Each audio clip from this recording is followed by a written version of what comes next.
Everybody, welcome back to the brand new Walmart $100 budget video. Today, we're heading out to Walmart. It's actually like almost 8 o'clock at night, and they are stocked with cards. Just a ton of cards. There's people leaving cards on the shelves here at Walmart. Luckily, you can see all the stuff they've got there. A whole bunch of baseball, basketball, and everything. I'm going to pick up $100 worth, and we're going to open them up and see what we can find. Thank you very much for watching. Now, let's go. All right, everybody, we're back from Walmart, and make sure you hit that subscribe button if you haven't already. We've got a lot of videos lined up this week, not just Walmart. We also have Target, and a card show video, and a Walgreens video, and a video opening 22 boxes of Inception for opening day on Thursday. So a whole bunch of stuff. Make sure you hit that little notification bell so you don't miss anything. All right, so let's go ahead and start with this Walmart opening. Now, at $100 to spend, I was almost exactly on. $100.16 was the total price of this video. And there's a little less here than I would have liked to have had in years past. $100 to get you 5 blaster boxes. Now, it doesn't. The price hike is real. 2022 Heritage, which was always a $19.98 box at Walmart and everywhere else, is now $24.98. You might think, oh, that's just Walmart. Sometimes they price stuff a little higher. Like, for example, their hanger boxes are usually $11.98 as opposed to $9.99 at Target. Well, I can tell you on Topps website this was the same price, $24.99. So that kind of stinks. The age of the $25 blaster box is here. Gone are the days of the $20 blaster. I did buy this as well, but I'm going to take this one out and replace it with a 2022. As soon as I bought this, I was like, had buyer's remorse. I was like, dang, I should have got the Topps. So I got a Topps one instead. I'm going to switch that out with, because there's a little bit better chance of good stuff with the Topps box. All right, so let's go ahead and start this. Matt is our sponsor. Matt, thank you very much. He's a Patreon member. If you'd like to check us out on Patreon, it's $4.99 a month. It gives you access to all of our breaks and videos like this one. And we also have a channel membership option as well, linked in the description, to give you free cards during the members-only portions of our auctions. Next auction will be on Thursday night, so in a couple days.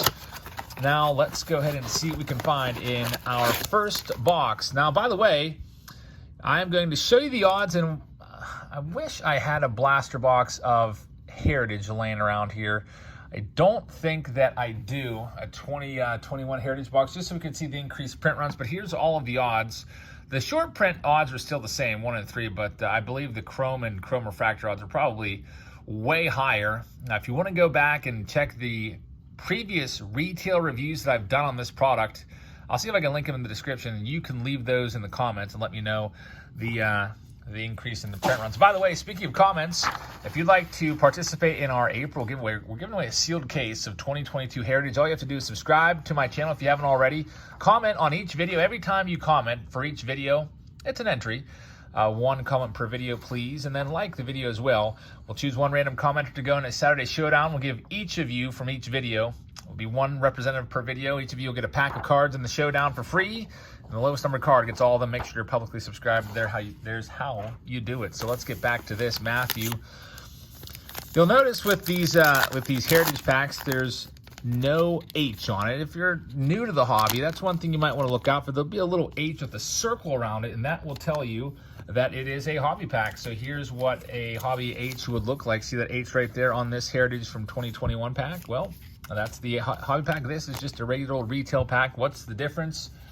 Well, retail packs aren't nearly as good in terms of the hits and stuff like that you can find. Usually less parallels, less autos, less relics, much tougher odds of finding any of those. So typically, if you're a serious collector, you'll probably only go with hobby. But if you're just a casual collector, I mean, retail's just fine for most people out there. And we're going to have a hit right here coming up. Something's flipped upside down. Got a career highlights card of Eloy Jimenez. That's kind of cool. I haven't seen that before. It reminds me of an old, like, Bazooka little comic that would go in the Bazooka packs. Interesting. I like it. We got a Sam Hilliard. That's a short print. See how it's numbered 456. The last 100 cards, 401 to 500 in this set, are going to be all short printed. All right, Matthew, so there's our first pack. Here's our next pack up. We've got Colton Wong on top. Tyler O'Neill looking for another big season, trying to follow up last season with a big campaign. There's a flashback card of the World Trade Center being opened up, the Twin Towers, back in 1973. Of course, Most of you probably know that in 2001, they were brought down by some planes. And I think a lot of us that were alive at that time can remember exactly where we were at that time. There's not many moments like that in your life where there's like like an earth-shaking, earth-shattering event like that. But I remember exactly where I was. I was waking up at college. There's Omar Devise. That is going to be a short print as well. And I remember people saying next door, wait, there's people in those buildings, and then just turning it on. And all the classes were canceled that day and the next day as everyone tried to wrap their head around what was going on. Very, very tough moment in our history. If you're young, probably might not even know too much about it. I don't know how much they teach about it in school these days, but hopefully it's something we don't have to experience again anytime soon. But anyway, let's get back to the cards. There's Adam Duvall and Jared Kelenic. Man, I can't wait to watch the Mariners. I'll be checking the Mariners box scores every day. I'm looking at J-Rod and I'm looking at Kelenic. I want to see what Julio Rodriguez can do. He's going to make the club this year. Here's our next hit. It's going to be J.D. Davis. So 3 short prints in here. Jared ran his last one. Let's go into the next one. See what we can find for Matthew. It took him a little while to get the Heritage Blasters out. That happens a lot of times, especially in the past year or so, where the hobby stuff will come out and then you'll wait for weeks and weeks for the retail to step it up and catch up. That happened again. I just found these finally this last Friday, I think it was, that I found them. And getting around to open them up today. The other boxes in this video, we'll just do a little super rip style and see what we can find in here. Likely going to be at least 2 more short prints. I'd love to find an autograph. That's always really actually exciting because it's unexpected in retail offerings. And also I noticed, by the way, another good sign. I went to Walmart around 7:30 or 8 at night, and they stock it. They let me know they stock at 7 a.m., and basically it looked like everything was untouched. There's Ryan Weathers out of 442. His name was floating around in some trade talks involving the Pirates. O'Neal Cruz, I like that one a lot. Pirates potentially were thought to maybe be shopping Brian Reynolds. That's a nice one right there. Shohei Ohtani career highlights. He was a high school prodigy. Well, he still is. Nice card right there. I like those little comic cards. We didn't see those in retail, or in hobby rather. Retail only, it seems like. There's Eric Haas with his 22 home runs last year. Had a very nice rookie campaign. And he's got a Pittsburghese last name, Haas. That's the way Pittsburghers say the word house. Like, hey, you want to come over to my house? I'm not joking. There's Luke Malley, 454. Which is a short print. And we have our first Chrome card, Gavin Sheets. It's numbered out of 999. You saw those odds on those Chrome cards were very, very tough. So that's actually a pretty good card, being Gavin Sheets rookie card. A lot of people put him in the top 5 rookies. 1 in 118 packs. So that's probably going to be the hit of the video, if I'm not mistaken.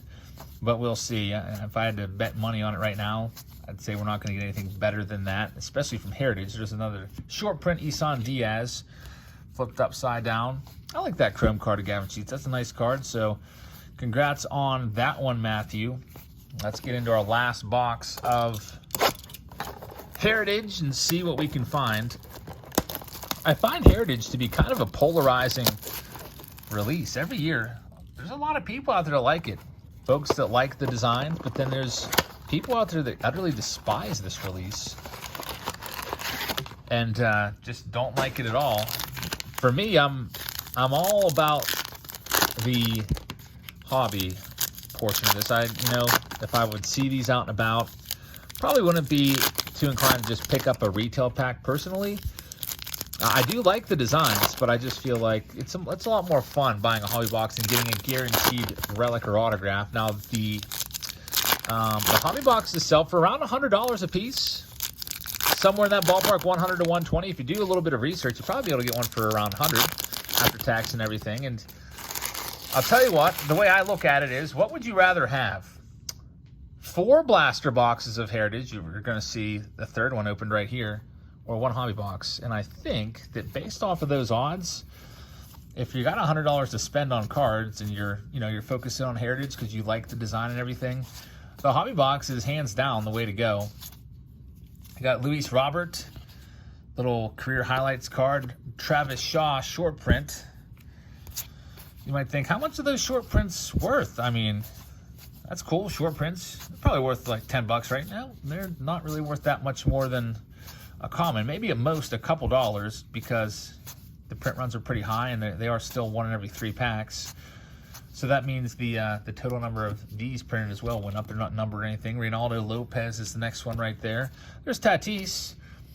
Sometimes I always, if I see an action photo like that, I look for the back because there are action variations, and I believe that they flipped those upside down, at least in the hobby boxes they did. There's Pujols. Alrighty, so we've got 1 box left, and I've chosen, instead of going with the opening day, we're going to go with Topps. Aledmys Diaz short print is the last one. So best card in there was that Gavin Sheets rookie card. Now here's our final box. $100 worth of cards here at Walmart this month. I'm trying to think of what the next thing coming out retail is going to be. It's likely going to be Bowman near the end of this month. I don't think there's any new releases coming this week. I do know Stars and Stripes is due out, I think, on Friday. Stars and Stripes is the 1 hit per pack offering from Panini with a lot of youngsters in there. I have a couple cases of that coming, so we can do that for you guys on Patreon. But Matthew, let's see what we can find for you in your final box here.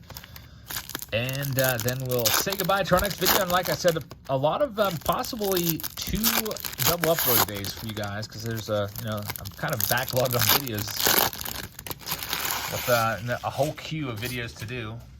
So let's see what we've got. Let's see Juan Soto. Do you see the manufactured patch? Oh, doesn't seem like a manufactured patch. That's not really thick enough to be a patch, huh? See it? Could we possibly have a good hit? Matthew, it'd be nice if we did. Those manufactured patches are those big, giant, thick numbered cards. They look like this. Well, now that I look at it, it probably is that. I got all excited for nothing. It is going to be that after all. I was thinking they were a little thicker on thicker cardstock, but they are not. All right, so we're just hoping that we can find a numbered card in here and hopefully at least 1 Wander Franco. Sometimes you'll get 2 in a box because you'll get the Stars of MLB. These kind of Wanders. You might get the 87 Topps Wander. There's Kelnick once again. You might get the Home Run Challenge Wander. There's Lars Nootbaar. Be looking forward to see what he can offer this year. We got a blue coming up. Where's there's Zimmerman. For a second I saw Zimmerman and I thought the Wander would be coming up, but it's not the right Zimmerman. Ryan Zimmerman usually gives way to Corbin Burns, which gives way to the Wander. And I'll be interested to see if this Wander mania dies down a bit once the season starts. If Wander doesn't start hitting like 350, I feel like it will die off just a bit, especially because it's not just going to be the Wander show. Once the season starts up, that's a nice Seth beer, by the way. There's a whole bunch of names coming to look out for. Bobby Witt Jr. just made the club. You got Spencer Torkelson making the club. You got Julio Rodriguez. Oh, man, we got an Independence Day. This is a super tough pull, especially in a retail pack. Michael Conforto out of 76, 23 of 76. What are the odds of that? They are very, very tough. I'll show you the odds here in just a second. There's Vladdy. I like Vladdy a lot. I'm hoping he wins the MVP this year in the American League. I'd like to see Vladdy win it and Juan Soto win it. Those would be my picks. And speaking of Juan Soto, look who it is. There's my pick for the MVP. I just want to check real quick and take a look at one of these wrappers and see what indeed the odds are of finding one of those Independence Day cards. Red Rainbow Independence Day, 1 in 1,000 packs. I'm not even joking. Let me try to get it focused for you and show you where we are at. 1 in 1,000 packs. Well, for all that work, we got a Michael Conforto, which is not a great pull, but it's going to be worth a little bit of money. If you're asking for the price on it, I would guess max of $20. Not too bad there. And we got a Fernando Tatis patch as the last card. So Matthew, congratulations on the tough pull there. 1 out of 1,000 packs. on the Independence Day. So that'll do it, folks. That's our Walmart video. Make sure you hit that subscribe button and that notification bell because we've got a lot of videos coming up for you. I thank you very much for watching. I hope you guys have a great rest of your Tuesday, and I'll see you all later. Good night, everybody.